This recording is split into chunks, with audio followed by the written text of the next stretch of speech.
اب ہم شروع کرنے جا رہے ہیں دوسرا باب، جس کا عنوان ہے ایمان اور اطاعت۔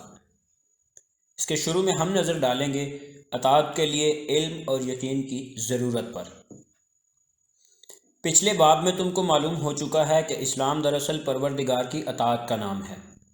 اب ہم بتانا چاہتے ہیں کہ انسان اللہ تعالیٰ کی اطاعت اس وقت تک نہیں کر سکتا جب تک اسے چند باتوں کا علم نہ ہو اور وہ علم یقین کی حد تک پہنچا ہوا نہ ہو۔ سب سے پہلے تو انسان کو خدا کی ہستی کا پورا یقین ہونا چاہیے، کیونکہ اگر اسے یہی یقین نہ ہو کہ خدا ہے تو وہ اس کی اطاعت کیسے کرے گا۔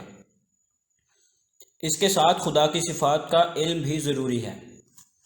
جس شخص کو یہ معلوم نہ ہو کہ خدا ایک ہے اور خدائی میں کوئی اس کا شریک نہیں، وہ دوسروں کے سامنے سر جھکانے اور ہاتھ پھیلانے سے کیوں کر بچ سکتا ہے۔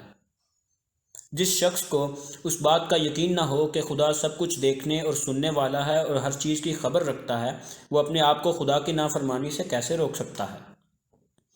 اس بات پر جب تم غور کرو گے تو تم کو معلوم ہوگا کہ خیالات اور اخلاق اور اعمال میں سب اسلام کے رستے پر چلنے کے لیے انسان میں جن صفات کا ہونا ضروری ہے، وہ صفات اس وقت تک پیدا نہیں ہو سکتی جب تک اس کو خدا کی صفات کا ٹھیک ٹھیک علم نہ ہو، اور یہ علم بھی محض جان لینے کی حد تک نہ رہے، بلکہ اس کو یقین کے ساتھ دل میں بیٹھ جانا چاہیے تاکہ انسان کا دل اس کے مخالف خیالات سے اور اس کی زندگی میں اس علم کے خلاف عمل کرنے سے محفوظ رہے۔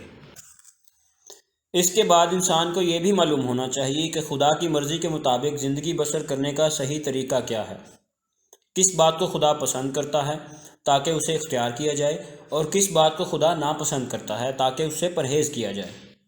اس غرض کے لیے ضروری ہے کہ انسان کو خدائی قانون اور خدائی ضابطے سے پوری واقفیت ہو، اس کے متعلق وہ پورا یقین رکھتا ہو کہ یہی خدائی قانون اور خدائی ضابطہ ہے اور اسی کی پیروی سے خدا کی خوشنودی حاصل ہو سکتی ہے، کیونکہ اگر اس کو سرے سے علم ہی نہ ہو تو وہ اطاعت کس چیز کی کرے گا، اور اگر علم تو ہو لیکن پورا یقین نہ ہو یا دل میں یہ خیال ہو کہ اس قانون اور اس ضابطے کے سوا دوسرا قانون اور ضابطہ بھی تو ہو سکتا ہے، تو وہ اس کی ٹھیک ٹھیک پیروی کیسے کر سکتا ہے۔ پھر انسان کو یہ بھی معلوم ہونا چاہیے کہ خدا کی مرضی کے خلاف چلنے اور اس کے پسند کیے ہوئے ضابطے کی اطاعت نہ کرنے کا انجام کیا ہے اور اس کی فرما برداری کرنے کا انعام کیا ہے۔ اس غرض کے لیے ضروری ہے کہ اسے آخرت کی زندگی کا، خدا کی عدالت میں پیش ہونے کا، نافرمانی کی سزا پانے کا اور فرما برداری پر انعام پانے کا پورا علم اور یقین ہو۔ جو شخص آخرت کی زندگی سے ناواقف ہے، وہ اطاعت اور نافرمانی دونوں کو بے نتیجہ سمجھتا ہے۔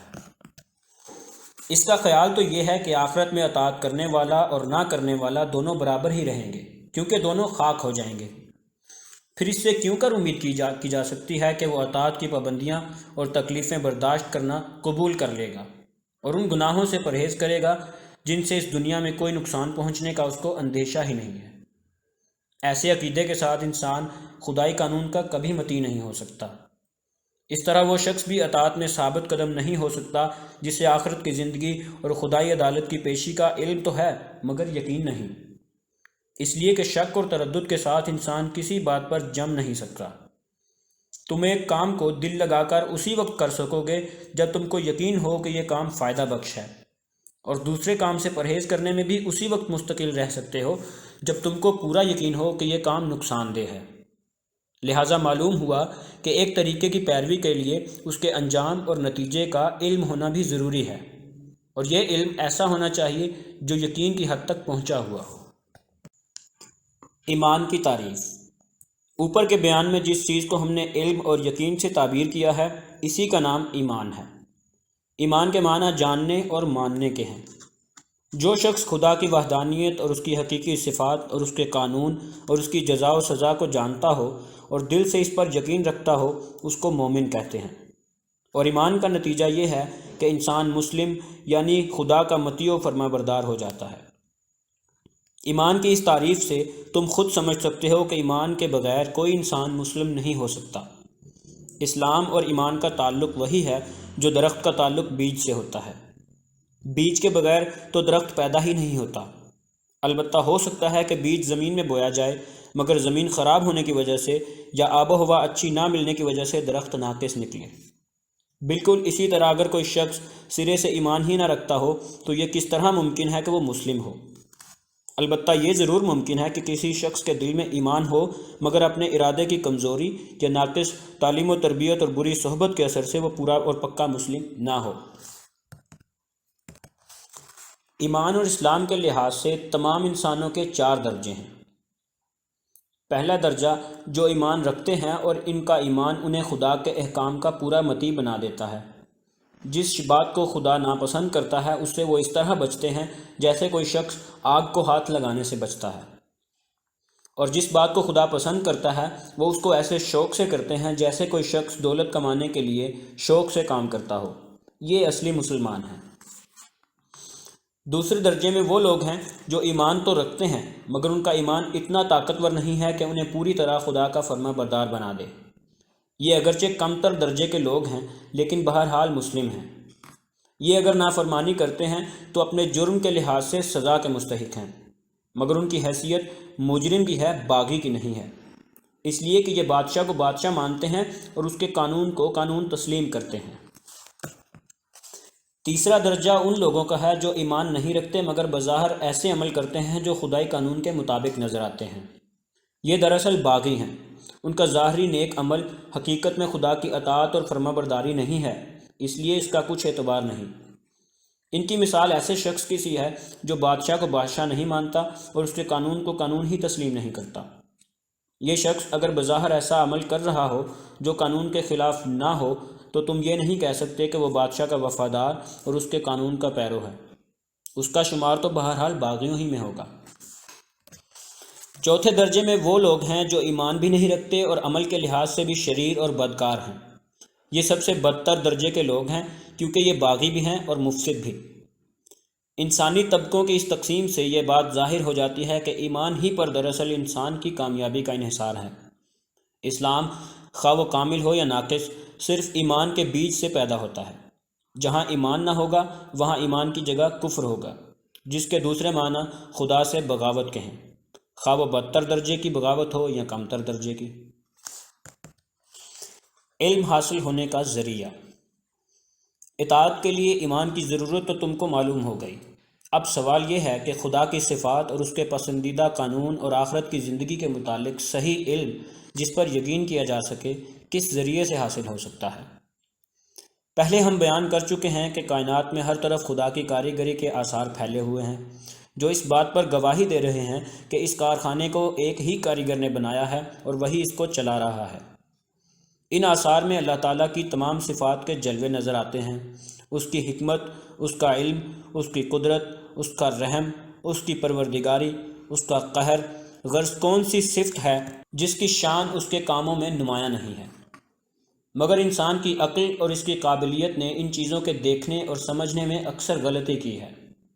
یہ سب آثار آنکھوں کے سامنے موجود ہیں اور ان کے باوجود کسی نے کہا خدا 2 ہیں اور کسی نے کہا کہ 3 ہیں، کسی نے بے شمار خدا مان لیے، کسی نے خدائی کے ٹکڑے ٹکڑے کر دیے اور کہا ایک بارش کا خدا ہے، ایک ہوا کا خدا ہے، ایک آگ کا خدا ہے۔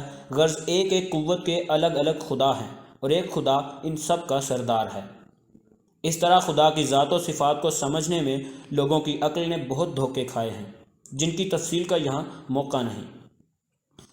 آخرت کی زندگی کے متعلق بھی لوگوں نے بہت سے غلط خیالات قائم کیے۔ کسی نے کہا کہ انسان مر کر مٹی ہو جائے گا، پھر اس کے بعد کوئی زندگی نہیں۔ کسی نے کہا کہ انسان بار بار اسی دنیا میں جنم لے گا اور اپنے اعمال کی سزا یا جزا پائے گا۔ خدا کی مرضی کے مطابق زندگی بسر کرنے کے لیے جس قانون کی پابندی ضروری ہے اس کو تو خود اپنی عقل سے بنانا اور بھی زیادہ مشکل ہے۔ اگر انسان بہت صحیح عقل رکھتا ہو اور اس کی علمی قابلیت نہایت اعلیٰ درجے کی ہو تب بھی سال ہر سال کے تجربے اور غور و خوض کے بعد وہ کسی حد تک ان باتوں کے متعلق رائے قائم کر سکے گا، اور پھر بھی اس کا کامل یقین نہ ہوگا کہ اس نے پورا حق معلوم کر لیا ہے۔ اگرچہ علم اور عقل کا پورا امتحان تو اس طرح ہو سکتا تھا کہ انسان کو بغیر کسی ہدایت کے چھوڑ دیا جاتا، پھر جو لوگ اپنی کوشش اور قابلیت سے حق اور صداقت تک پہنچ جاتے وہی کامیاب ہوتے اور جو نہ پہنچتے وہ ناکام رہتے۔ لیکن اللہ تعالیٰ نے اپنے بندوں کو ایسے سخت امتحان میں نہیں ڈالا۔ اس نے اپنی مہربانی سے خود ہی انسانوں ہی میں ایسے انسان پیدا کیے جن کو اپنی صفات کا صحیح علم دیا، وہ طریقہ بھی بتایا جس سے انسان دنیا میں خدا کی مرضی کے مطابق زندگی بسر کر سکتا ہے۔ آخرت کی زندگی کے متعلق بھی صحیح واقفیت بخشی اور ان کو ہدایت کی کہ دوسرے انسانوں کو یہ علم پہنچا دیں۔ یہ اللہ کے پیغمبر ہیں۔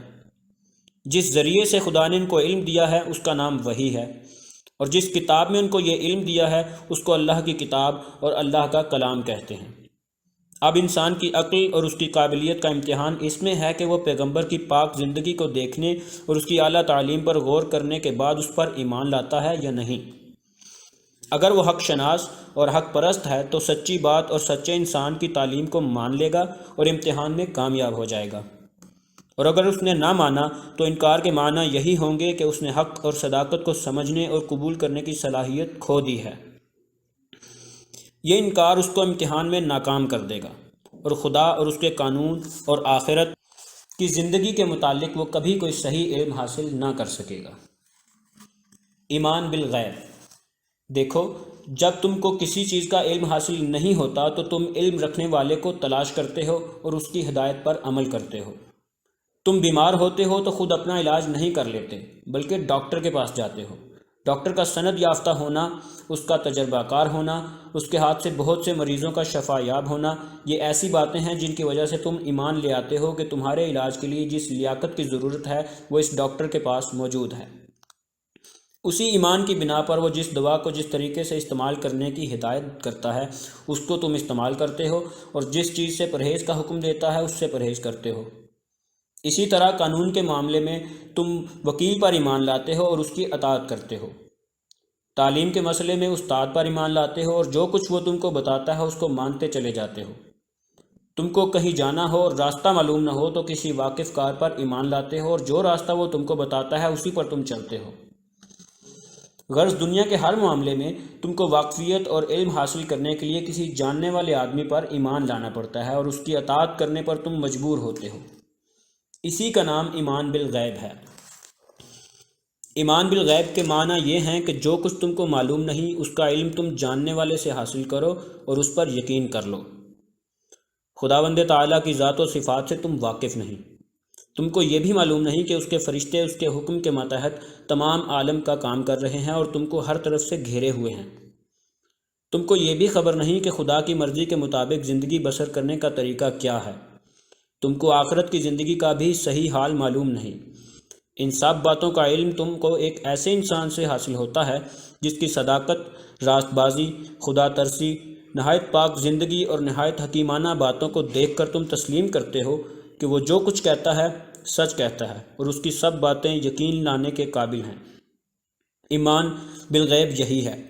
اللہ تعالیٰ کی اطاعت اور اس کی مرضی کے مطابق عمل کرنے کے لیے ایمان بالغیب ضروری ہے، کیونکہ پیغمبر کے سوا کسی اور ذریعے سے تم کو صحیح علم حاصل نہیں ہو سکتا، اور صحیح علم کے بغیر تم اسلام کے طریقے پر ٹھیک نہیں چل سکتے۔ دینی کتب کی مزید آڈیوز اور مفید معلومات کے لیے ہمارے چینل مینٹورز اکیڈیمیا کو ابھی سبسکرائب کر لیں۔